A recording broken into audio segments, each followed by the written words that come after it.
खलीजी बंगाल से उठे साइक्लोन मिचोंग अब से कुछ ही वजह में यहाँ पर आंध्र प्रदेश और तमिलनाडु में तबाही का सिलसिला जारी हो जाएगा। ये अंदेशा जाहिर किया जा रहा है। ओडिशा, तमिलनाडु, आंध्र प्रदेश, तेलंगाना और पौंडुचेरी में बारिश हो रही है। सबसे ज्यादा असर तमिलनाडु में दिखाई दे रहा है और चेन्नई में आपको बताएं कि पिछले 24 घंटे से बारिश का दौर जारी है। तूफान की वजह से अब तक 8 लोगों की मौत हो चुकी है और तूफान की वजह से रेलवे ने साहिली इलाकों से गुजरने वाली 144 ट्रेन को रद्द कर दिया है। साथ ही साथ आपको बताएं कि चेन्नई एयरपोर्ट से फ्लाइट्स फिलहाल ठप है। ये 3 तस्वीरें आपको दिखा रही हैं जहां आपको नजर आएगा कि किस तरीके से साइक्लोन का असर बढ़ता हुआ नजर आ रहा है और इस वजह से कई इलाके चेन्नई की खासकर अगर हम बात करें तो पूरी तरह से पानी में लबालब हो गए हैं। पानी भर गया है, गाड़ियां पानी में तैरती हुई नजर आ रही हैं। 3 तस्वीरें आप देखिए। दूसरी तस्वीर भी चेन्नई की आप देखिए कि किस तरह का आलम है। बारिश हो रही है और ये काफी नुकसान पहुंचा सकता है, इसलिए पहले से एडवाइजरी जारी कर दी गई है किसी भी सिचुएशन से निपटने के लिए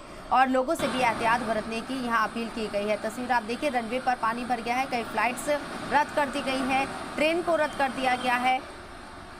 एयरपोर्ट में आफत बनकर बारिश सामने आ रही है और पूरा एयरपोर्ट पानी से भरा हुआ नजर आ रहा है।